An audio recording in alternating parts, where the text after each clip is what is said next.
उत्तर प्रदेश में विधानसभा चुनाव खत्म हो गए हैं। अब राष्ट्रीय लोकदल राजस्थान की तैयारी में जुट गई है, उसके लिए रणनीति बनाना शुरू कर दी है। हमारे पास इस वक्त मौजूद हैं बातचीत करने के लिए शामली से विधायक प्रसन्न चौधरी जी। सर, सबसे पहले आपका स्वागत है। नमस्कार जी, किसान चैनल में आपका बहुत बहुत धन्यवाद। आप लोगों ने उत्तर प्रदेश का चुनाव पूरे दमखम के साथ लड़ा, अब राजस्थान की रणनीति बनना शुरू हो गई है। किस तरह से जाएंगे राजस्थान में? हाँ, राष्ट्रीय अध्यक्ष जी का आदेश हुआ है और आज मीटिंग भी है। जिस टाइप से हमने यहाँ मेहनत करी वहाँ भी मेहनत करेंगे, पार्टी को खड़े करेंगे और जो भी होगा वो तो भविष्य के गर्भ में है, लेकिन मेहनत करना हमारा फ़र्ज़ है और उम्मीद यह है जब मेहनत करेंगे तो सक्सेस भी होंगे, सफल भी होंगे।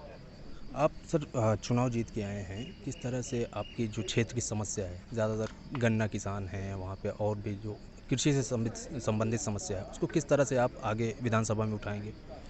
सबसे बड़ी समस्या तो आजकल महंगाई की है, बेरोजगारी की है, शिक्षा की है और चिकित्सा की है। ये सरकार जो है लोगों को भ्रमित कर रही है और धर्म के आधार पर टारगेट करके लोगों को भ्रमित कर रही है। कहीं अजान की बात होती है, कहीं वो ज्ञानयापी मस्जिद की बात होती है, कहीं कोई बुलडोज़र की बात होती है। यह हमेशा इन चीज़ों से ध्यान भटकाने का इस सरकार का वो है।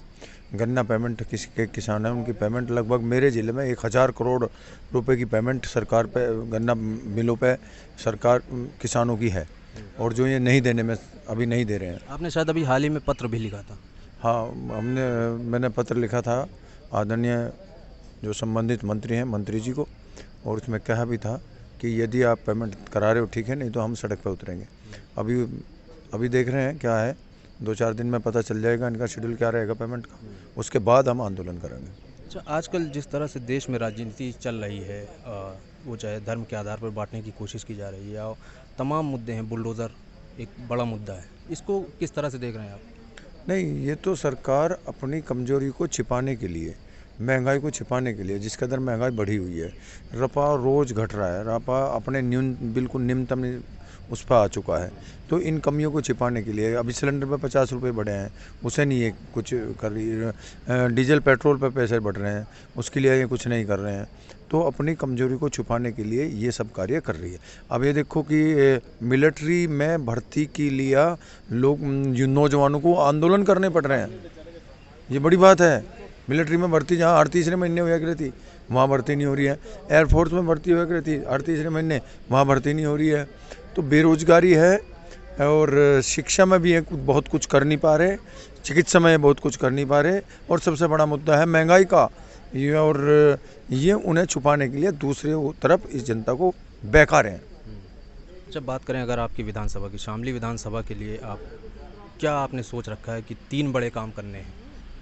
शामली विधानसभा के लिए सबसे बड़ा काम तो यह है कि मैं चाहता हूं जो गन्ना किसान है उनका पेमेंट ठीक टाइम पर हो जाए। दूसरा, हमारे जो किसान हैं उन्हें उनका उचित भाव मिले जो भी वह फसल बोते हैं।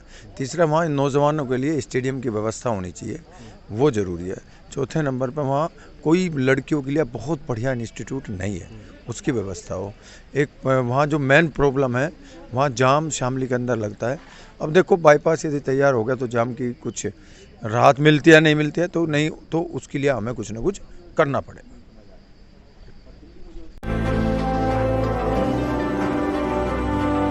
Thank you.